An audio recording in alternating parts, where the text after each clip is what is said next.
opening weekend in November. The 2025 college football season now in the books. So, welcome to your Week 10 postgame show right here on Big Ten Breakdown. I am Ben Stevens, a part of the I-80 Club. All of the great content the I-80 Club continuously puts out, available for you wherever you get your favorite shows in audio and podcast form.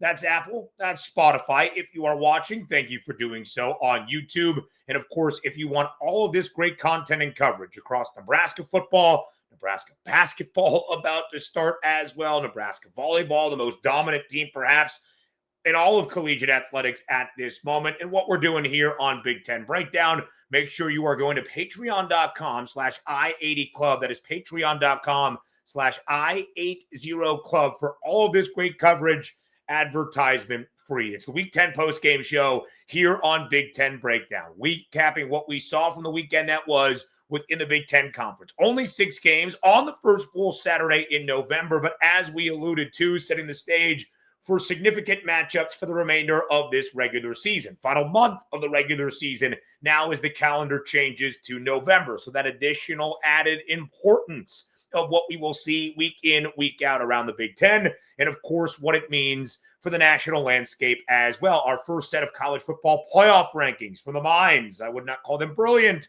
of that of the CFP selection committee coming your way on Tuesday evening. How it will differ from the AP Top 25 that features a new Big Ten team entering Week 11, but maybe not a Big Ten team that should be there, and a Big Ten team that I think will be there once the CFP committee sets out those first set of rankings on Tuesday night. Of course, as we do each and every week on the post-game show, the 4 best things that we saw from the weekend that was in our 4 down honors. We'll get to those in a matter of moments.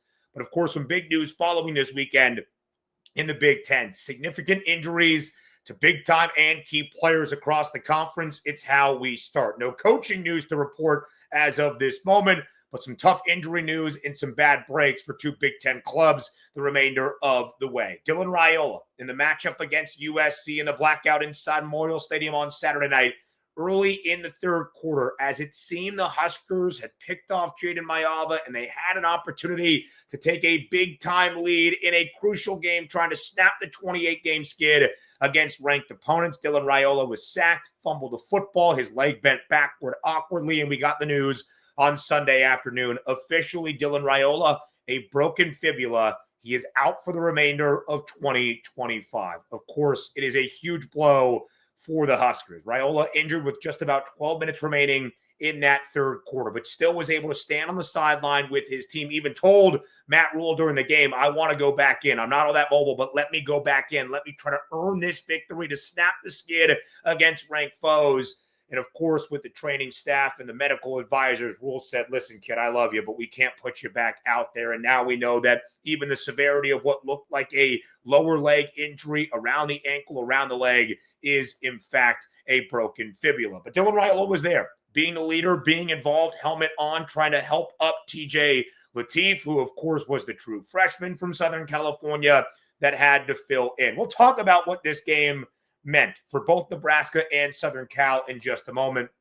But Lateef is now the starter as he heads back home, as Nebraska heads to Pasadena in the Rose Bowl to take on the Bruins this upcoming Saturday. Lateef in the game against SC, the offense, especially through the air, got stagnant with the young true freshman thrust into a rather impossible spot, mind you, but just 5 of 7, 4.7 yards, had 12 previous attempts earlier in the year in mop-up duty, but performing pretty well in mop-up duty against both Akron and Houston Christian. He is going to be the guy the remainder of the way. We'll see what a fully prepared TJ Lateef in Dana Holgorsen's system can look like. The other big injury news over the weekend, Justice Haynes, who was injured late in the rivalry game against Michigan State.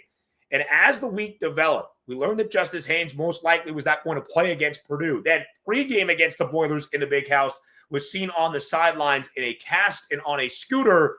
Justice Haynes now undergoing foot surgery for the injury that he suffered against MSU. No timetable is set just yet for his return, but Michigan is remaining hopeful he can be back at some point in 2025. And if you're thinking, when might he be back?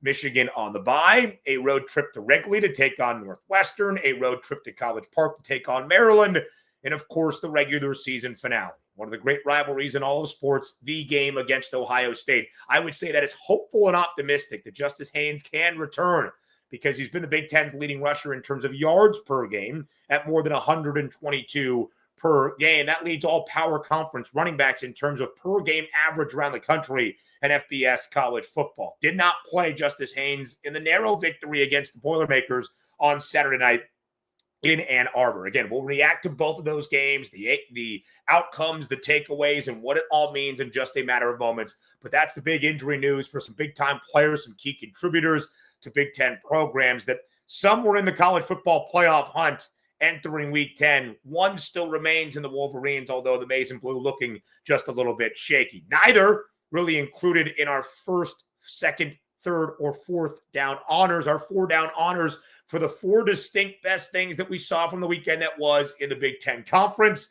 We begin with first down, and we begin with your Heisman Trophy favorite now at the conclusion of Week 10, Ohio State's quarterback in Julian Sayin. Julian Sayin earns first down honors. He is the Heisman Trophy frontrunner as we get deeper into November. Ohio State beating Penn State 38-14 inside the shoe on Saturday. Just a 3-point game at the break. Ohio State allowing 14 first-half points to the Nittany Lions in the prior 7 total games for that Buckeyes defense. They allowed a combined 12 first-half points. So more first-half points scored by Penn State in 30 minutes against Ohio State inside the shoe than the Buckeyes had allowed in the previous 7 full games. But then Ohio State's defense made its adjustments and said enough of that. They blanked Penn State in the second half. Ohio State wins overwhelmingly, even covering as a 17.5-point favorite. Now to Julian Sayin specifically and why he, as the individual QB, earns first down honors. Another performance for the ages. 20 of 23, just 3 incompletions for 316 yards and 4 passing touchdowns against that Penn State defense. More touchdown passes for Sayin once again than incompletions. His second game of the year to hit those marks, at least 300 yards through the air, at least 4 passing touchdowns, and 3 incompletions or fewer. The first against the FCS foe in Grambling, this one against Penn State, who again, a lot of NFL caliber players, talented-wise on that defense. But under Jim Knowles, they have certainly struggled. The second game for Julian Sayin this season with 300 passing yards, 4 passing touchdowns, and 3 incompletions or fewer. There have been 4 such FBS games for a quarterback this year, throwing for at least 300, 4 passing touchdowns with 3 incompletions or fewer. Ohio State's QB and Julian Sayin owns half, 2 of those total 4 games all around the country. It has been that efficiency. It has been that proficiency that Julian Sayin has displayed that allows him the best completion percentage in the sport and on track to potentially make history. At the end of 8 games, Ohio State's QB, 80.7% is the completion percentage for Julian Sayin. He is the only quarterback of 141 at the FBS level to attempt at least 100 throws this year to have a completion percentage at 74% or better. And Sayin now, after somehow upping that completion percentage from 80, stands at 80.7. And according to FanDuel, Julian Sayin at a plus 175 price, the quarterback for the number 1 team and the reigning national champ, is not exactly mind-blowing that guy would be booked as the Heisman Trophy favorite, but that's where Julian Sayin is at the end of Week 10. And he certainly is deserving of that praise and that credit. A lot of conversation in the opening month plus of the year where the training wheels come off for this Ohio State offense. They have, and Jeremiah Smith, who had multiple touchdowns against Penn State, Cardell Tate, a touchdown as well in the big play over the top threat. This Ohio State offense looks the part of the number 1 team in the nation, the reigning national champs and the national championship favorites as we get deeper into November. First down honors to Julian Sayin, your Heisman Trophy favorite at the end of Week 10. Slightly moving past the quarterback for the number 2 team in the country. So we go number 1 to number 2 in our 4-down honors, and we go number 1 in the AP poll to the number 2 team in the country in the Indiana Hoosiers. Second down goes to the very idea and mantra, and perhaps even the quote that Curt Cignetti shared with everybody at Big Ten Media Days way back in July. Quote, never satisfied until the game is over. We see that reflected on Sig's face. Even with his team up by a ton, he can be upset. by the most marginal of mistakes for his Indiana team. But it is that mentality instilled in his club and in his program that has allowed Indiana to not just improve to 9-0 for a second consecutive season for the first time in program history. By the way, getting to 7-0 for the first time in back-to-back seasons. That was the first time it ever happened. So 8-0 and 9-0 only add to those distinctions as Indiana blows out Maryland in College Park, 55-10. The third Big Ten win for the Hoosiers this year by at least 45 points. We have talked about how Curt Cignetti leaps praise on the opponent to start off a week. He does not want his team to ever for a single moment overlook the opposition. They want to dominate every single second of every minute for all 60 in a football game, even against teams that would be considered in the lower tier of the Big Ten. They never take a moment off. It is why they are a wagon. It is why they are a buzzsaw. It is why they are an unrelenting force in the Big Ten and now all of college football. Indiana, when booked as a favorite, they were a 21.5-point favorite in College Park against the Terps on Saturday afternoon. 19 games under Curt Cignetti, now a perfect 19-0 straight up when booked as the favorite side, 14-5 against the number, 7-3 against the spread when booked as a 3-touchdown favorite or greater. The average margin of victory for the Hoosiers in those 19 games booked as a favorite with Curt Cignetti as its head coach, 35.5 points per game. It is remarkable stuff. And we said that if Indiana could play clean football, they largely did. An interception from Fernando Mendoza early and could run it against the Maryland defense that was really starting to struggle to slow down the opposition and that rushing attack. Indiana was going to have no trouble winning, covering, maybe even putting up 55 points and winning by a 45-point margin. 367 yards on the ground for Mike Shanahan's offense for Indiana on Saturday on the road. That's Big Ten football. Kalon Black, Roman Hemby against his former team in Maryland, Kobe Martin, all three of those guys for IU, at least 80 yards on the ground, and all three hitting pay dirt. Fernando Mendoza, a rushing touchdown for a second consecutive week. But the number's not necessarily outstanding for Mendoza through the air in the routes of UCLA and Maryland. 201 yards, a touchdown to an interception against the Terrapins defense. So because of that, and the historic and prolific performances that Julian Sayin continues to deliver for Ohio State, it's now Sayin leapfrogging Mendoza in terms of the Heisman Trophy race. This can go back and forth.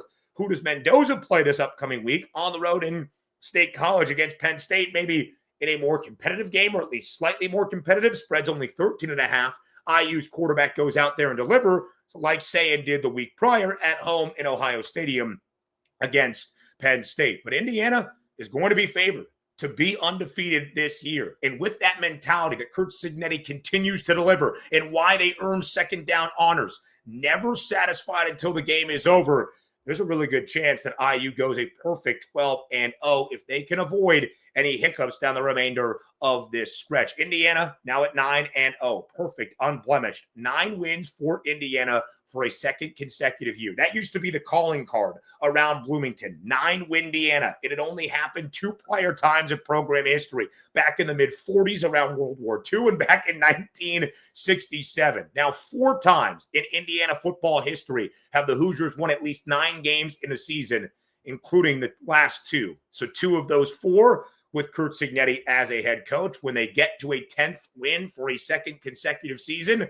it will be the only 2 years in Indiana football history the Hoosiers have won 10 or more games. Third down honors, back to a game we hit on at the start because of the injury to Nebraska's quarterback in Dylan Raiola. But third down goes to the idea of the cold and travel be damned, finally, for USC under Lincoln Riley. USC wins in Lincoln, Nebraska, 21-17 against the Huskers. After the injury of Dylan Raiola, and when it became pretty evident the offense with the freshman and TJ Lateef would not provide much of a spark or a challenge for that SC defense, it quickly became a game that USC had to have. Frankly, even against a healthy Dylan Raiola, it was a game that Lincoln Riley needed. Entering the game both 1-7 straight up and against the spread when Southern Cal has had to travel 2 or more time zones. In playing in Big Ten football in a cold weather game on a Saturday in Lincoln, this was a game to prove yourself once again. You are a legitimate college football playoff contender and a force to be reckoned with within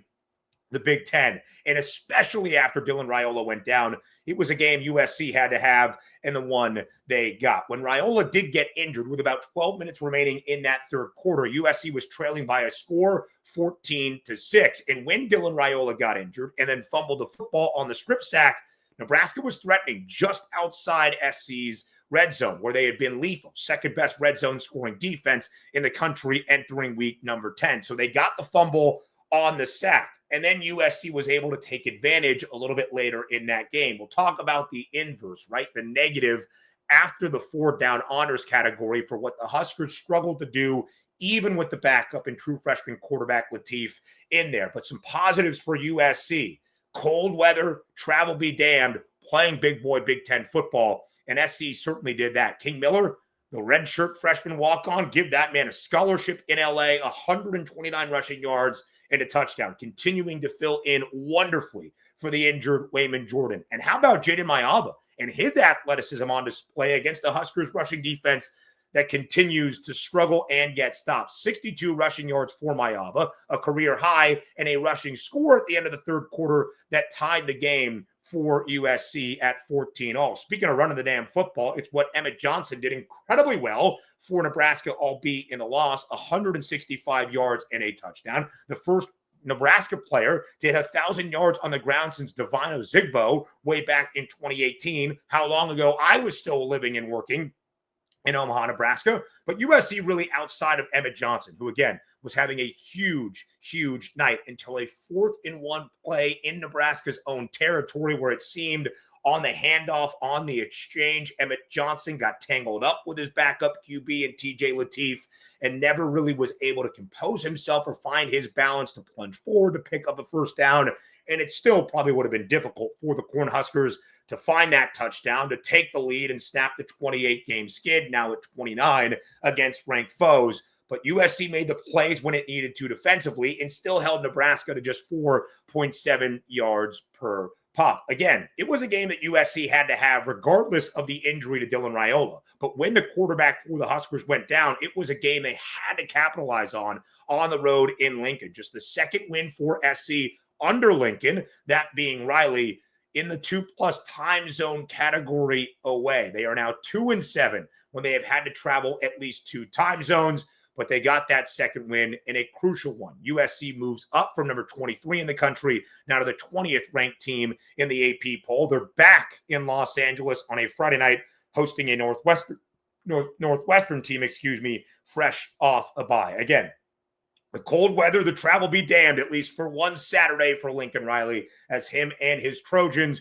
go into Lincoln, Nebraska, and get a victory. We'll talk about what the Huskers failed to do, even with the true freshman backup and TJ Latif, in just a matter of moments. 4th down honors, though, the bowl-eligible Fighting Illini. Illinois routs Rutgers, as anticipated, 35-13 in Champaign. Illinois easily covers as a 2-touchdown favorite. And speaking of 2, they snapped their 2-game losing skid. An Illinois bounce back that was needed, expected, and delivered on.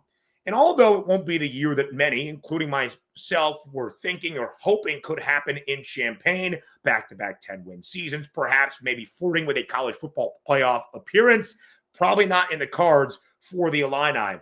Illinois still reaches a bowl game for a second straight year. For the first time for this program since 2010 and 2011, just the second time that the Illini will go bowling in 2 straight seasons since 1991 and 92. It's pretty incredible stuff for what Brett Bielema has done to continue to improve year over year. And if Illinois, who was favored in this game by 2 touchdowns, delivered, we talked about how the strength of schedule kind of reverses. A weaker slate finally for the Illini after playing the most difficult in the opening few months of the year in the Big Ten Conference. Illinois is going to be favored now after getting to 6-3 to get to 9-3. If Illinois can get to 9 wins in post back-to-back seasons of at least 9 wins, 19 in total, that will be the most wins in Illinois football history in a 2-year span. They have won 18 a few times, including most recently 1989, 1990 in back-to-back years. It would be the only time in Illinois football history the Illini have won at least 19 games in a 2-year window. How did they get the win over Rutgers? Defense played pretty well. We thought the Scarlet Knights would be able to put up points in a game that featured a total of 62.5. That over really never was in any threatening position. Defense held Rutgers to just 312 total yards. Ethan Kaliak-Manis pretty good, more than 250, but the ground game rather non-existent for the Scarlet Knights, and held a Rutgers team that has scored throughout Big Ten play to only 13 points. And on the other side, Luke Altmaier, a dazzling performance, 235 through the air, 4 passing scores, 88 rushing yards on the ground, leading Illinois on Saturday against the Scarlet Knights, and a rushing score. 5 total touchdowns for Illinois' quarterback in Luke Altmaier, the first player with 5 total touchdowns for Illinois in a game since 2013. Again, it is not going to be the season of sky-high expectations in Champaign, but 9-3, a damn good ball game for a second straight year around New Year's Day, that would be really good. And to get to a bowl game for a second straight year, it's a sign of progress in growth and improvement under Brett Bielema in Champaign. Of course, when we do the 4 down honors, it's highlighting, it's the positive nature of what these teams did well and accomplished to earn the honor and the distinction. Of course, we always react to the negative of the above as well. Let's start with Penn State. Defense really is just awful. They've got 4 or 5 guys on that side of the football. You can kind of go around and count them. Zane Durant, Denai Dennis Sutton, plenty of the linebackers, Tony Rojas, Dominic DeLuca, guys in the secondary, Zachy Wheatley. There's a lot of guys on that defense for Penn State that are going to be drafted in the National Football League. A few of those guys, maybe 3 or 4, that are going to be day 1 or day 2 picks. And there's still so much talent. And Terry Smith takes over and tries to reinvigorate this side, but it's still lacking. And if you were going to hang your hat on something for Penn State, after the injury to Drew Aller, how disastrous this season has been, and thrusting Ethan Grunkemeyer in there, it was maybe the defense keeping games within a striking distance so something could be pulled out, so you could have one positive moment. Defense has been awful. Jim Knowles has not been good as the defensive coordinator for the Nittany Lions, and a Penn State defense in 5 Big Ten games that is allowing on average 31.4 points per game. Will there be a game for Penn State down the stretch to have that magnificent moment? Can they play spoiler? Line was working in such a way from 20.5 to 17.5 prior to kick on Saturday afternoon in Columbus. Maybe we thought that was the game, just a 3-point margin, 17-14, Ohio State in front at the halftime break. And then, of course, Penn State was shut out in the second half. Could it be this week? And not so happy of a Valley now, but hosting Indiana, maybe spoiling the number 2 team in the country as a 2-touchdown home underdog. After the matchup against Indiana, it's on the road in East Lansing for the Land-Grant Trophy against Michigan State. Nebraska at home without Dylan Raiola, and on the road at Rutgers. Those are 3 very winnable games for Penn State. We'll see if they can. I'm not entirely sure. Still winless in Big Ten play. Now let's talk about the Huskers. Nebraska has lost 29 straight games against ranked opponents. Matt Rule is now 0-8 at the helm as the head coach in Lincoln. And of course, was going to be made fun of or mocked slightly if Nebraska faltered in that game to USC, even losing your starting quarterback and plenty of offensive linemen once again because of those abysmal marks. 29 consecutive straight losses for the Huskers against a ranked foe. Matt Rule in Lincoln, 0-8. Matt Rule at both Baylor and Nebraska, winless as the head coach of a power conference program against a ranked foe. So, of course, that was a lot of the conjecture and conversation on Saturday. Did not necessarily give the game its proper context of losing your starting quarterback, driving into opponent territory, even having your defense play out of their mind and get a stop following the fumble and the injury to Dylan Raiola. But of course, that's not necessarily what we do in the internet age. We don't give a lot of context to what we are seeing. And there was a lot of Nebraska fans, and to an extent rightfully so on Saturday, still pointing the finger at Matt Rule and saying some of the coaching decisions, especially one late in the third quarter, were mind-boggling. And the decisions and the results that cannot be made with a healthy starting quarterback or a backup true freshman QB to win games in the biggest spots against the best competition. So let's highlight that moment. Nebraska still ahead in the game with 5:23 left in the third quarter on 4th and 1 from USC's 35-yard line. They line up to go for it. Matt Rule burns a timeout. The second for Nebraska in the second half with 5.5 minutes remaining in the third quarter. So now you only have one. and you have a backup true freshman quarterback in there, and you might need those timeouts to make some defensive stops because your defense was finally stepping up and making plays to give your offense the opportunity to maybe score and tie and win a game. So instead of lining up for it on 4th and 1 to go for it in USC territory, Matt Rule burns an inexcusable timeout that cost them later in the game to send out Kyle Cunanan for a 52-yard field goal attempt that really never had much of a shot. USC took advantage of the short field, took advantage of Jaden Mayava's athleticism, scored a touchdown that tied the game and really kind of changed the tenor of the game that, Nebraska was playing scared and defensive with their backup true freshman quarterback in TJ Lateef, and more than likely was going to drop a 29th consecutive game against a ranked foe. Again, I think context is necessary. I thought the way that Nebraska's defense, in large part, especially shutting Jaden Mayava down through the air, one of the best secondaries in the sport, continues to deliver. The rushing defense has its issues, but when you have your head coach making those kind of game management decisions and game management errors, it's not going to leave a great taste in the mouth of the fan base that just extended this guy for 2 years, albeit not a salary raise, but performance incentives that could bump up the salary. I don't think this is the damning loss. I don't think this is the Nebraska curse continuing to plague them in games against ranked teams. I don't think that is the case. If Dylan Raiola was healthy, I think Nebraska wins that football game, but it's a large what if. So we'll never have the true answer to it. Dylan Raiola wasn't healthy, and USC made the plays when it mattered to win the football game and to change the narrative, at least for a moment, around their program. Matt Rule and his coaching staff did not. And regardless of the injury to Raiola, that will stick in the craw of many Nebraska fans and probably stick in the craw of this coaching staff as they look for areas to improve and try to savor this season. They're at bowl eligibility for a second consecutive year for the first time in damn near a decade.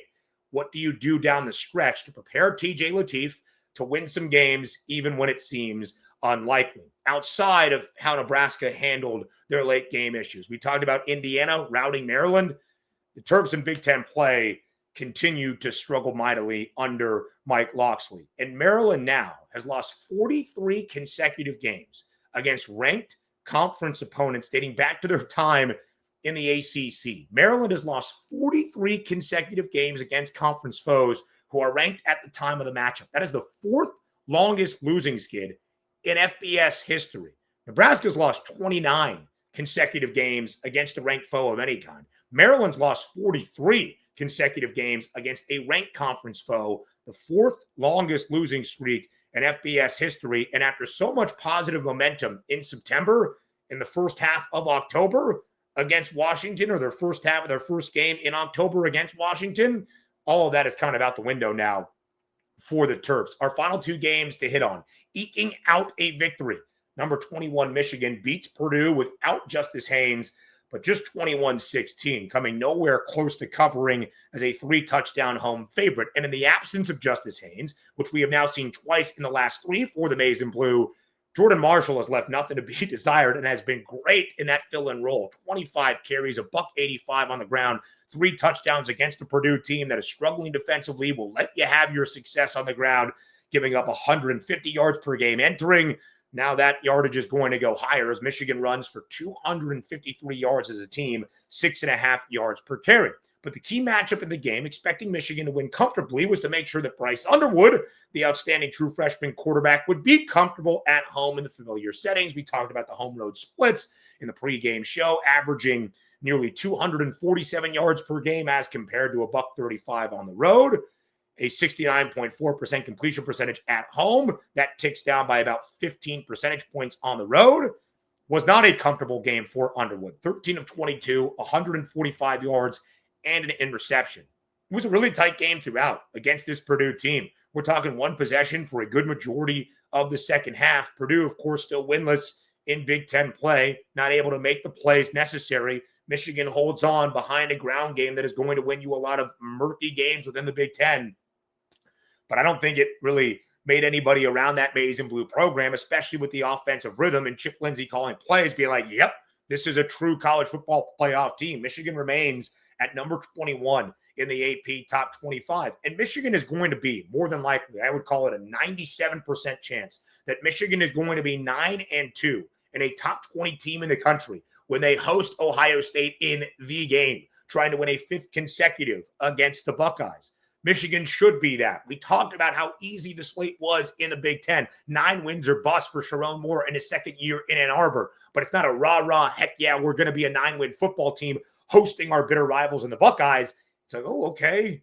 I guess we're going to kind of fall backwards into 9 wins. And then more than likely, again, that spread is going to be a lot, even as Ohio State will be the road team in Ann Arbor. Michigan on the bye this week, road game at Wrigley in Chicago against Northwestern, on the road in College Park against Maryland, and then they will host the game and Ohio State. Michigan's going to be a 9-win team, more than likely in that game. But how competitive will that game be, and what improvement will we see for that offensive flow and the young quarterback in Bryce Underwood by the time Ohio State comes to town and they try to win a 5th consecutive against Ryan Day and his Bucks? Final game of the weekend, Minnesota beats Michigan State in the Twin Cities 23-20 in overtime. A lot to dissect in this game. We start with this. Minnesota now bowl eligible in a 7th straight full season under PJ Fleck, so excluding the weirdness of 2020. And for a 2nd straight season, Minnesota at the 9-game mark has a 6-3 record. That's also the 5th time in the last 6 years.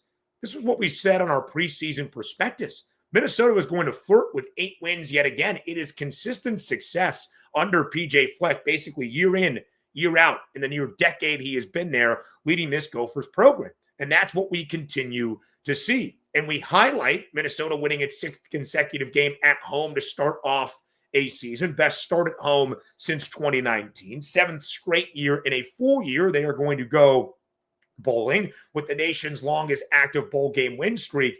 But how Minnesota got there was rather interesting. We talked about the key matchup for this game. Would Michigan State, winless in Big Ten play with the 2nd worst margin in conference action, only Wisconsin being behind Michigan State, would they have that intensity to match a well-coached team in Minnesota?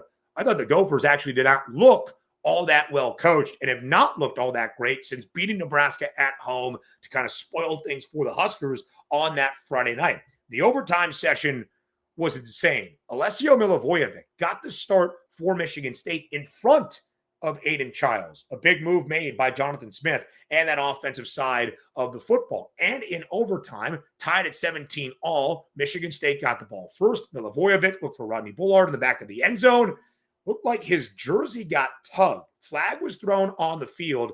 Pass interference was called. Now, let me make sure that I specify. It wasn't a flag on the field. Officials came together, decided to pick up the flag. We got the announcement of the pass interference penalty against Minnesota's defense. PJ Fleck lost his mind. Then there was a conversation among the officiating crew, and then the flag was picked up.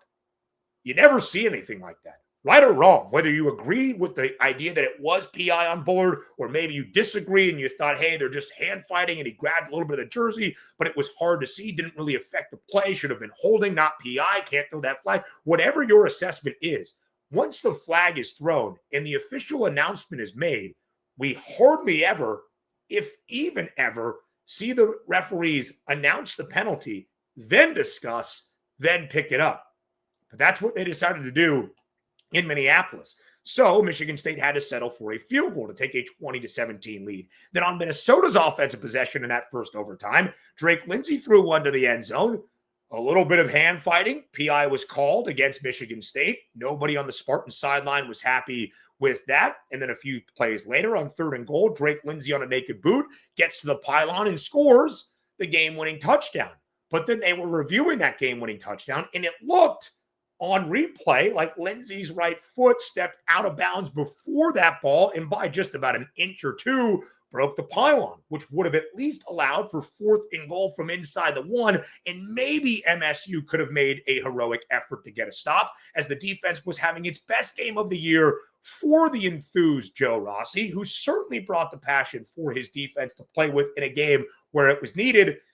But on the field, they upheld the call despite reviewing it in the booth. Again, not the reason Michigan State lost the game necessarily officiating, but the refs did them no favors in that overtime session. Minnesota made plays when it mattered. Drake Lindsey got to the outside on that naked boot to score the game-winning touchdown. It is why Minnesota has seen consistent success under PJ Fleck. It is why Jonathan Smith in year number 2 is floundering in East Lansing. That does it for our Week 10 postgame show here on Big Ten Breakdown. We will be back for an awesome Week 11 slate. We've got a Friday night game in the Big Ten. We've got what I think will be a top 25 tilt in Kinnick Stadium on Saturday afternoon between Iowa and Oregon. It's all going to be awesome. We'll set the stage for it on the Week 11 pregame show. That does it for the Week 10 postgame show. I'm Ben Stevens. As always, thanks for being here.